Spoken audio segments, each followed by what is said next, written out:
Hello दोस्तों, कैसे हैं आप सब लोग। स्वागत है आप सभी का आपके चैनल द स्टडी टेक में। So in this video we are going to discuss the complete Hindu newspaper analysis of 24 of June 2025। 24 जून 2025 के इम्पॉर्टेंट आर्टिकल्स एंड एडिटोरियल को डिस्कस करेंगे। So the video is very much important specially to all the student who are preparing for competitive exams like UPSC, SSC, railways, banking and other core sector. So अगर आप लोगों को video informative लगता है, video अच्छा लगता है तो लोगों के साथ इस वीडियो को ज़रूर शेयर कर दीजिएगा।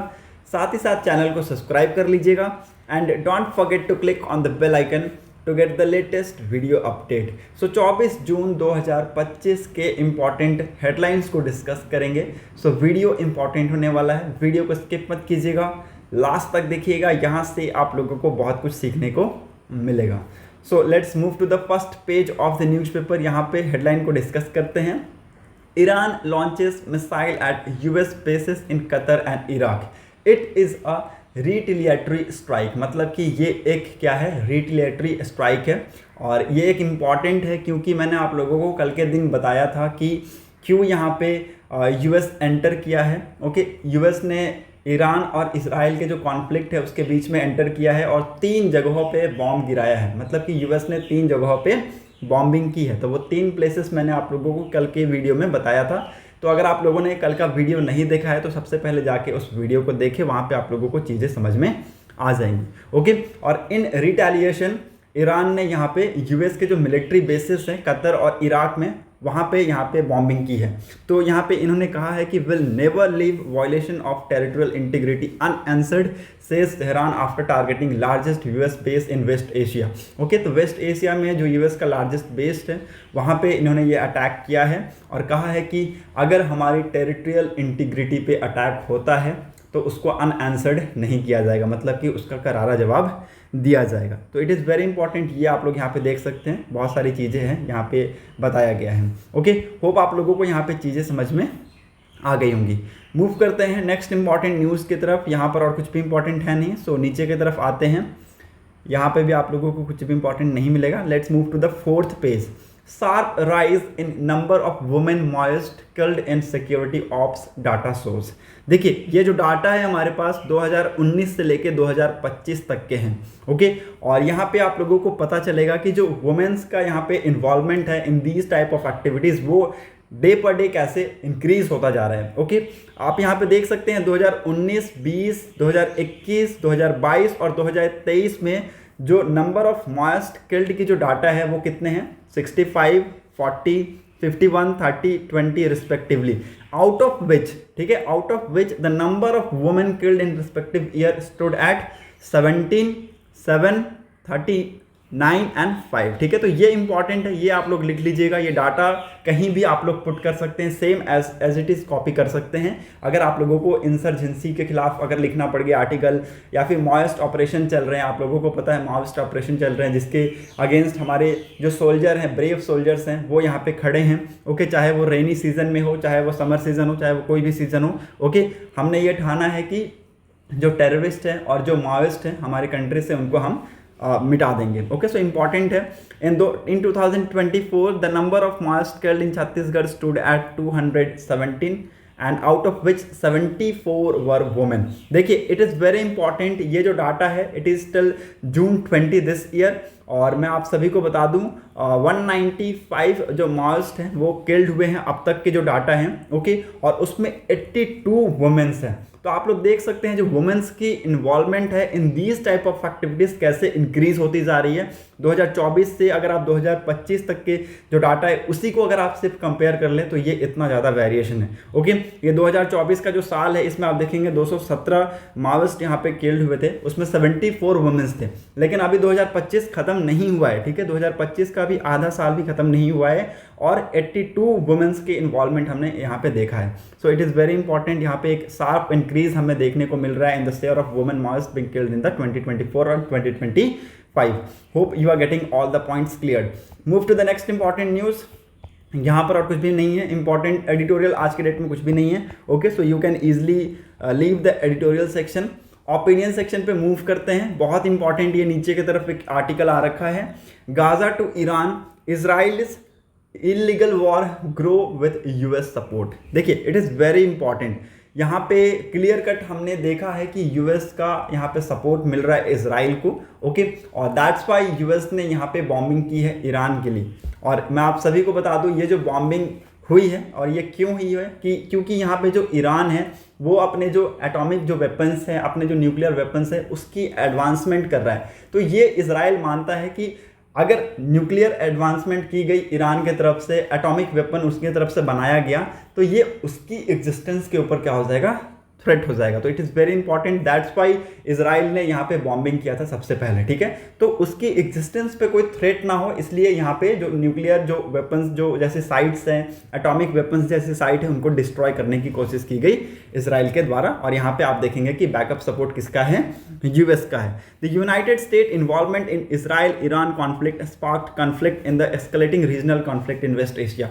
देखिए वेस्ट एशिया इसलिए यहाँ पे इंपॉर्टेंट हो जाता है as per compare to south Asia, क्योंकि यहाँ से बहुत सारी चीज़ें होती हुई निकलती है। हमारा मैक्सिमम एक्सपोर्ट, मैक्सिमम इंपोर्ट यहाँ से आता है, ना ही केवल हमारा बल्कि ग्लोबली अगर आप देखें तो West Asia is very important, that's why ये बहुत ज़्यादा ये न्यूज़ में रहता है। ओके, आप देखेंगे कि यहाँ पे यूएस का बहुत ज़्यादा इसराइल को सपोर्ट मिल रहा है और ये ऐसा पहली बार नहीं हुआ है, हमने पहले भी यहाँ पे देखा है। ओके, जैसे कि पिछले साल आप देखेंगे कि इंटरनेशनल क्रिमिनल कोर्ट ने यहाँ पे अरेस्ट वारंट्स इशू किया था against Israeli prime minister Benjamin Netanyahu and farmer defence minister Yoav Gallant. लेकिन यहाँ पे जो इस चीज़ का जो अरेस्ट वारंट है, इस चीज़ को यहाँ पे जो यूएस के जो प्रेसिडेंट है जो बाइडेन जी ने वो डिफेंड किया था और ये जो एप्लीकेशन है इसको रिजेक्ट करने की मांग की। तो ये आप लोग देख सकते हैं, ये पहली बार नहीं है, मैंने जैसा कि आप लोगों को बताया।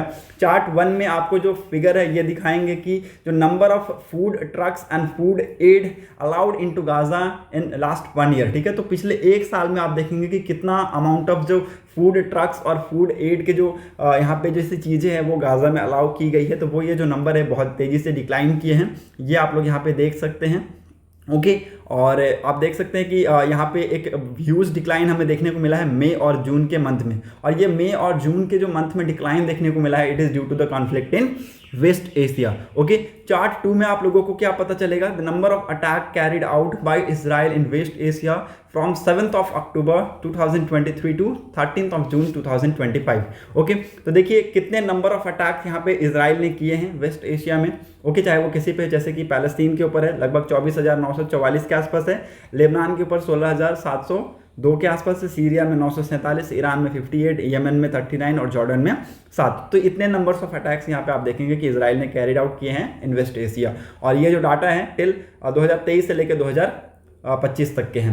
ओके, चार्ट 3 में आप लोगों को ये पता चलेगा that the number of person killed during the Israel attack in West Asia since 7th of October 2023 to till date. तो अब तक यहाँ पे कितने जो पर्सन है वो किल्ड हुए हैं। पैलेस्तीन में लगभग 55,000 अप्रॉक्सीमेट, जो ये डाटा है अप्रॉक्सीमेट होते हैं, एग्जैक्ट नहीं होते हैं। ओके, तो ये 55,000 के आसपास यहाँ पे जो लोग हैं वो किल्ड हुए हैं, और यहाँ पे आप देखेंगे लेबनान में लगभग 4,100 के आसपास है, ईरान में लगभग 865 के आसपास है, सीरिया में 658 है और यमन में 38 है। तो ये इंपॉर्टेंट है, इस चीज़ को आप लोग यहाँ पे नोट डाउन कर लीजिएगा। ओके, टेबल 4 में आप लोगों को पता चलेगा कि how US Israel India voted on key resolution concerning Palestinian since 7th of October 2023। तो रेजोल्यूशन 1 में US no, Israel no, India abstained, ठीक है। तो ये सारी चीज़ें आप देख सकते हैं, टोटल 16 रेजोल्यूशन हो चुके हैं अब तक, और इंडिया आप देखेंगे कि कंटिन्यूअस 5 बार अब्सटेंड कर चुका है। ओके, और नो यहाँ है नहीं, यहाँ पे यस यस ही है। ओके, तो ये आप लोग यहाँ पे देख सकते हैं। चार्ट 5 में आप लोगों को क्या पता चलेगा that what US citizen think about their country getting involve in Israel conflict with Iran. देखिए यहाँ पे यूएस के जो लोग हैं वो क्या सोचते हैं ये भी बहुत मैटर करता है, क्योंकि सरकार अकेले नहीं चलती है, सरकार उसकी प्रजा से चलती है, ठीक है। तो इट इज़ वेरी इंपॉर्टेंट कि उसकी जो पब्लिक की थिंकिंग है वो भी यहाँ पे मैटर करे। ओके, और यहाँ पे क्या लोग क्या सोचते हैं वो आप लोगों को मैं बता दूं, यस इट शुड, मतलब कि यूएस यहाँ पे इन्वॉल्व होना चाहिए, not sure, not it should not. Okay, मतलब कि यूएस को इन्वॉल्व नहीं होने चाहिए। तो लगभग 60% जो लोग हैं ये मानते हैं कि whatever is being going on in the West Asia between the countries, amongst the countries, US should not involve, क्योंकि अगर यूएस इन्वॉल्व हो जाता है तो वहाँ पे जो सिचुएशन है और ज़्यादा इंटेंस हो जाती है। तो ठीक है, तो ये सारी चीज़ें यहाँ पे लोग मानते हैं। तो यूएस का जो अडल्ट सिटीजन है उसमें 60% लोग मानते हैं कि US should not involve. Democrats में 65% लोग मानते हैं कि US should not involve. Independent में 61% लोग मानते हैं कि US should not involve in this conflict, और रिपब्लिकन में 53% लोग ये मानते हैं। Hope you got all point clear. अगर आप लोगों को यहाँ पे कोई भी डाउट होता है then please let me know in comment section. Comment section आप सभी के लिए खुला है। टेक्स्ट एंड कंटेक्स्ट पेज पे मूव करते हैं। Pakistan role in US West Asia calculus, it is very important. देखिए मैं आप सभी को बता दूं कि यहाँ पे डोनाल्ड ट्रंप जी ने यहाँ पे जो इनके साथ है लंच किया है, तो थोड़ा सा यहाँ पे जो रिलेशन है उस पर एक इम्पैक्ट पड़ता हुआ हमें देखने को मिलेगा। On June 22 US president Donald Trump announce that US had conducted a military strike against 3 Iran nuclear installation. ठीक है, तो मैं 3 आप लोगों को ये कल के दिन ही बता दिया था। This is a momentous event and the outcome of which could change the shape of West Asia for a decades to come। देखिए यूएस, इसलिए मैं आप सभी को बता दूं कि पहले भी इंटरवेंशन कर चुका है, जैसे कि 1992 में हो गया, 2002 में हो गया, 2011 में हमने लीबिया में देखा।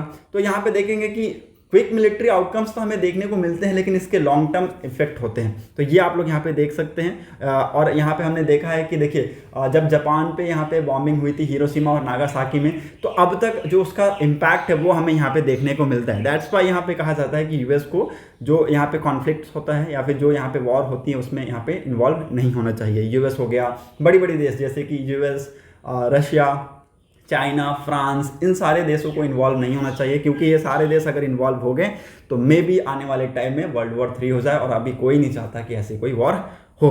Okay, so it is very important, ये आप लोग यहाँ पे देख सकते हैं।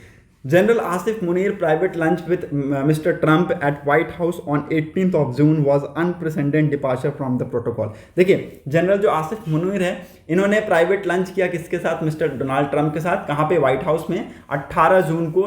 इसलिए मैं आप लोगों को बोल रहा हूँ कि यहाँ पे जो रिलेशन है वो भी डिस्कस किए जाते हैं। ओके, क्योंकि यहाँ पे देखिए यूएस क्या बोलता है, यूएस बोलता है कि इंडिया भी हमारे लिए ज़रूरी है, साथ ही साथ पाकिस्तान भी उनके लिए ज़रूरी है। मतलब कि पाकिस्तान को भी सपोर्ट करते हैं। ठीक है, तो ये दो तरफा हो जाता है, जैसे कि दो तरफा, एक तरफ इधर भी हमने बोट में पैर रख दिया और एक तरफ इधर भी बोट में पैर रख दिया, लेकिन हम ये नहीं देखते हैं कि अगर बोट दोनों अलग अलग दिशा में जा रही है तो फिर हम कहाँ जाएंगे। ठीक है, तो वही वाली बात हो जाती है। तो ये सारी चीज़ें यहाँ पे बताई गई इस आर्टिकल में। इस चीज़ को हम लोग यहाँ पे डिटेल में नहीं डिस्कस करेंगे, हालांकि आप देखेंगे कि यहाँ पे पाकिस्तान और ईरान के जो रिलेशन है उसको यहाँ पे बताया गया है, तो उसको हम लोग यहाँ पे देख लेते हैं। पाकिस्तान का जो ईरान के साथ जो रिलेशन है, it is very complex relation. The two countries compete for influence इन अफगानिस्तान। दोनों ही कंट्री लगे हुए हैं कि अफगानिस्तान में अपना दबदबा बना ले। Pakistan take pride being the only Muslim majority state posing nuclear weapon. Pakistan इस चीज़ को बहुत ज़्यादा वो करता है या फिर घमंड करता है कि मेरे पास न्यूक्लियर वेपन है और मैं एक ऐसा मुस्लिम मेजॉरिटी स्टेट हूँ जहाँ पे मेरे पास क्या है, न्यूक्लियर वेपन है। तो इस चीज़ का पाकिस्तान को बहुत ज़्यादा गुरूर है। ओके, और उसको इस चीज़ का डर भी नहीं है कि हमारे को ये हमसे छीन लिया जाएगा। ठीक है, तो उनके ऊपर अगर कोई अटैक होगा तो पाकिस्तान सीधा धमकी देता है कि हम न्यूक्लियर वेपन से अटैक करेंगे। There have been also attack on Iranian security personnel by groups based in Pakistan। Pakistan में जो ईरानियन सिक्योरिटी पर्सनल्स हैं उनके ऊपर भी अटैक किए गए हैं by some groups, तो ये आप लोग देख सकते हैं। Pakistan can play role in isolating Iran in conflicts with Israel. Israel के कॉन्फ्लिक्ट में पाकिस्तान यहाँ पे क्या कर सकता है, एक छोटा मोटा रोल यहाँ पे प्ले कर सकता है। Iran depends on import for most of its food requirement, therefore trade routes via land are important in case of conflict with the region। देखिए अब मैं आपको इसलिए बोलता हूँ कि वेस्ट एशिया में बहुत ज़्यादा ये जो रीजन है ये बहुत ज़्यादा क्रूशियल रीजन है, क्योंकि यहाँ से मोस्ट ऑफ द ट्रेडेड्स यहाँ पे होके निकलते हैं। लैंड रूट हो गया, वाया ट्रेड रूट हो गया, वाया एयर रूट हो गया, बहुत सारी चीज़ें यहाँ से ईजिली हो जाती है। इसलिए यहाँ पे जैसे कि ईरान में अगर यहाँ पे अटैक हो रहा है, इसराइल में अटैक हो रहा है या फिर कहीं और हो रहा है, मान के चलते सपोज भगवान ना करे ऐसा हो, तो वहाँ की जो चीज़ें वो बहुत ज़्यादा डिस्टेबलाइज हो जाती है। एयर जो वो सपोर्ट है वो शट डाउन हो जाता है। ठीक है, तो ये सारी चीज़ें हो जाती है, इसकी वजह से यहाँ पे लॉसेस बहुत ज़्यादा होते हैं। ओके, होप आप लोगों को यहाँ पे चीज़ें समझ में आ गई होंगी। मूव करते हैं 10th पेज पे। Our soldiers will win the war against Naxalism says Shah. तो यहाँ पे इन्होंने कहा है, जो अमित शाह जी हैं जो कि यूनियन होम मिनिस्टर, इन्होंने कहा है कि हमारे जो जवान हैं नक्सलिज्म के खिलाफ हम जीतेंगे ऑफ कोर्स, क्योंकि हमारे जो जवान हैं वो हमसे बहुत ज़्यादा, हमारे जो जवान ब्रेवरी हैं और एकदम डटे हुए हैं कि हाँ नक्सलिज्म को हमें मिटाना है 2026 से पहले। तो ये स्टेटमेंट यहाँ पे कहते हुए दिखे हैं union home minister Amit Shah ji. Moving on to the next important news, operation Sindoor meets all objective instilled fear in terrorist says Rajnath Singh. जो डिफेंस मिनिस्टर राजनाथ सिंह जी हैं, इन्होंने कहा है कि जो ऑपरेशन सिंदूर है इसके जितने भी ऑब्जेक्टिव सेट किए गए थे उन सारे ऑब्जेक्टिव्स को यहाँ पे अचीव कर लिया गया है, और जो टेररिस्ट के अंदर एक टाइप का जो डर यहाँ पे उत्पन्न करना था उसको यहाँ पे लेकर आया गया है। तो ये इंपॉर्टेंट है, इस चीज़ को आप लोग यहाँ पे नोट डाउन कीजिएगा। और उससे भी ज़्यादा इंपॉर्टेंट है ये, लगभग 20 से ज़्यादा यहाँ पे जो टेरर टारगेट्स हैं उसको आइडेंटिफाइड किया गया था, और ऑपरेशन सिंदूर में 9 जो टेरर साइट्स हैं उनको अटैक किया गया। ये मैंने आप लोगों को बता दिया था कि ऑपरेशन सिंदूर में वो कौन से 9 जो साइट्स हैं उनको अटैक किया गया था। अगर आप लोगों ने नहीं देखा है तो मेरा शॉर्ट वीडियो जाके देख सकते हैं। Indian intelligence agencies and defence force have identified more than 20 terror target in Pakistan and Pakistan occupied Kashmir under operation Sindoor launched in May in response to Pahalgam terror attack. तो यहाँ पे देखिए, पहलगाम टेरर अटैक के रिस्पांस में यहाँ पे इंडिया ने ऑपरेशन सिंदूर को लॉन्च किया, और यहाँ पे लगभग 20 से ज़्यादा टेरर जो ग्रुप्स हैं, टेरर जो टारगेट्स है उसको आइडेंटिफाइड किया, उसमें से 9 पे इन्होंने अटैक किया। तो ये आप लोग यहाँ पे देख सकते हैं, इंपॉर्टेंट है। होप आप लोगों को यहाँ पे चीज़ें समझ में आ गई होगी। मूव करते हैं 12th पेज पे। Indian private sector still in a developing stage says minister. तो यहाँ पे देखिए, इंडिया का जो प्राइवेट सेक्टर है ये अभी भी एक डेवलपिंग स्टेज में है। क्यों डेवलपिंग स्टेज में, ऐसा यहाँ पे मिनिस्टर ने कहा है कि ये क्यों है, क्योंकि यहाँ पे पहले जो है इनसफिशिएंट फंड था। ये आप लोग देख सकते हैं, पहले की जो सरकार थी वो इस चीज़ के फेवर में नहीं थी, प्राइवेट सेक्टर के फेवर में नहीं थी, बहुत ज़्यादा गवर्नमेंट पॉलिसीज थी। ठीक है, तो ये इसलिए यहाँ पे है कि जो इंडियन प्राइवेट सेक्टर है वो अभी आज की डेट में डेवलपिंग स्टेज में है। होप आप लोगों को यहाँ पे चीज़ें समझ में आ गई होंगी। मूव करते हैं 13th पेज पे।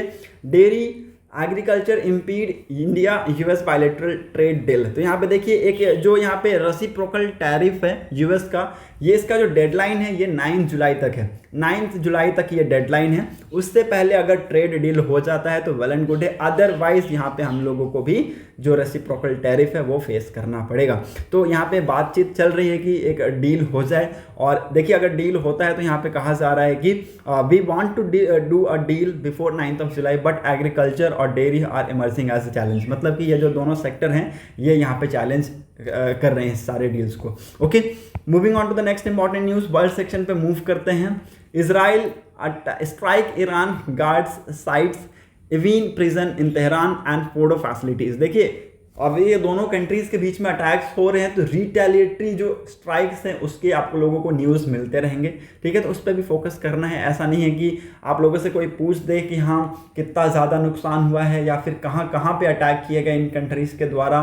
ठीक है, तो इसके बारे में आप लोगों को ना पता होना चाहिए। You must aware of it. Okay, hope आप लोगों को यहाँ पे चीज़ें समझ में आ गई होंगी। अगर आप लोगों को कोई भी डाउट है इस वीडियो में या फिर इस न्यूज़पेपर में, then please let me know in comment section. मैं आप लोगों को ये भी बता दूंगा कि आप लोगों को न्यूज़पेपर से क्या क्या पढ़ना है जो कि आप लोगों के लिए इंपॉर्टेंट है, क्या क्या नहीं पढ़ना है, क्योंकि बहुत सारी चीज़ें आती है न्यूज़पेपर में, हर एक चीज़ को तो हम नहीं पढ़ सकते। हमारे एग्जाम पॉइंट ऑफ व्यू से क्या क्या चीज़ें इंपॉर्टेंट है, वो पढ़ना क्या क्या है, वो भी मैं आप लोगों को बता सकता हूँ। तो if you need these things you can please let me know in comment section. I will let you know कि what the things you should to study. Okay, hope आप लोगों को वीडियो अच्छा लगा होगा। Thanks for watching a video. Thank you and have a nice day.